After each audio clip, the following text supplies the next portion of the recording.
نه ای محمد ستا پر رب قسم چې دوی هیڅ کله مؤمنان نشي کېدای تر څو چې دوی په خپل منځي شخړو کې تا فیصله کوونکی و نه مني بیا چې ته څه فیصله وکړي پر هغه باندې په خپل زړونو کې هم څه تنګي احساس نکړي بلکې لسره تر پای ومني کوم هغه ته حکم کړی وای چې خپل ځانونه ووژني یا خپل کورونو څخه ووځي نو له هغه څخه به ډیرو لږو کسانو پر عمل کړی وای په داسې حال کې کوم نصیحت چې هغه ته کول کیږي که دوی پر هغه عمل کړی وای نو دا به دوی لپاره د ډیر خوالي او زیاتې ډاډینې موجب او چې کله دوی داسې کولای نو موږ به دوی ته خپل لوري نه ډیر زیات ثواب ورکړی وای او دوی ته به مو سم لاره ښودلې وای څوک چې د الله او پیغمبر اطاعت وکړي دوی به د هغو خلکو ملګري وي چې پر هغو باندې الله پیرزوینه کړې ده یعنی پیغمبران صدیقان شهیدان او صالحان څومره ښه ده دا ملګرتیا چې چاته په برخه شي دا حقیقي پیرزوینه ده چې د الله له لوري کیږي او د حقیقت پوهنې لپاره یوازې د الله علم کافي ده ای مؤمنان هر وخت د مقابلې لپاره چمتو اوسئ بیا چې څنګه وخت مومي د بیلابیلو ټولګیو په توګه ووځئ یا یو موټی هو هر څوک چې له تاسې نه داسې وي چې له جګړې نه ځان ګوښه کوي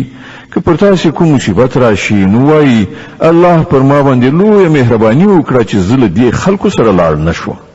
او که د الله له لوري پر تاسې لورینه وي نو وایي او په دا شانې وایي چې د چا خبره ستاسې او د هغه تر منځه د دوستۍ خو له سره کومه اړیکه نه وه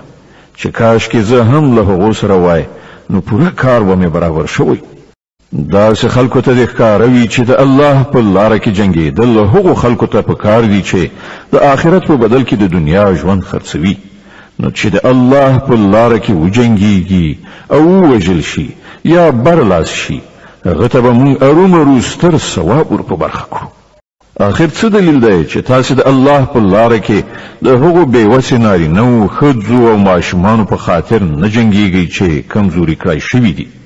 تر فشار لاندې نیول شوي دي او فریادونه کوي چې خدایه موږ له دې وطنه چې اوسیدونکي ظالمان دي وباسي او له خپل لوري نه زموږ کوم سرپرست او مرستندوی پیدا کړي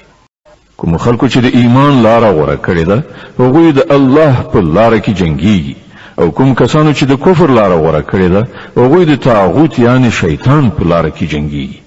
نو د شیطان له ملګرو سره وجنګېږي او باور ولرئ چې د شیطان دسیسې په حقیقت کې ډېرې کمزوري دي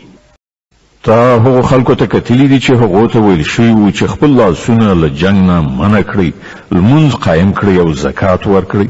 اوس چې هغو ته د جنګېدو امر وشو نو له هغو څخه یوه ډله له خلکو څخه داسې ویریږي لکه څنګه چې د خدایه ویره پکار ده یا له دې نه هم څه زیاته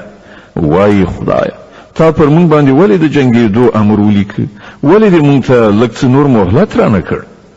دوی ته ووایه د دنیا د ژوند پانګه لږ ده او آخرت د پرهیزګار انسان لپاره ډیر غوره ده او پر تاسو به د یوې ذرې په اندازه هم ظلم ونه کړای شي پاتې شو مرګ نو چېرته چې یاست هغه په هر صورت درته راتلونکی دی که تاسې په هر څومره محکمو کلاګانو کې هم اوسئ که دوی ته څه ګټه رسیږي نو وایي دا د الله له لوري ده او که څه زیان ور واوړي نو وایي دا ستا له لاسه دي ورته ووایه هر څه د الله له لوري دي آخر په دې خلکو څه شوي دي چې په هیڅ خبره نه پوهیږي ای انسانه تا ته چې هره ښېګڼه در رسیږي دا د الله په پیرزوینه رسیږي او په کوم غم چې اخته کیږي هغه ستا د خپلو کړو وړو له امله دی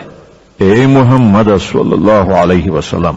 مونږ ته د خلکو لپاره د پیغمبر په حیث لیږلی او په دې باندې د خدای شاهدي کافي ده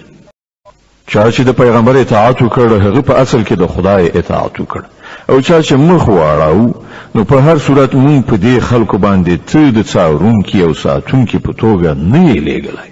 هغوی په خوله وایي چې مونږ فرمانبردار یو خو کله چې ستا له څنګ نه لرې کیږي نو د هغوی یوه ډله د شپې له مخې سره راټولیږي ستا د خبرو په خلاف مشورې کوي الله د هغوی دا ټولې پټې مشورې لیکي ته د هغو پروا مه کوه او پر الله توکل وکړه همغه د توکل لپاره کافي دی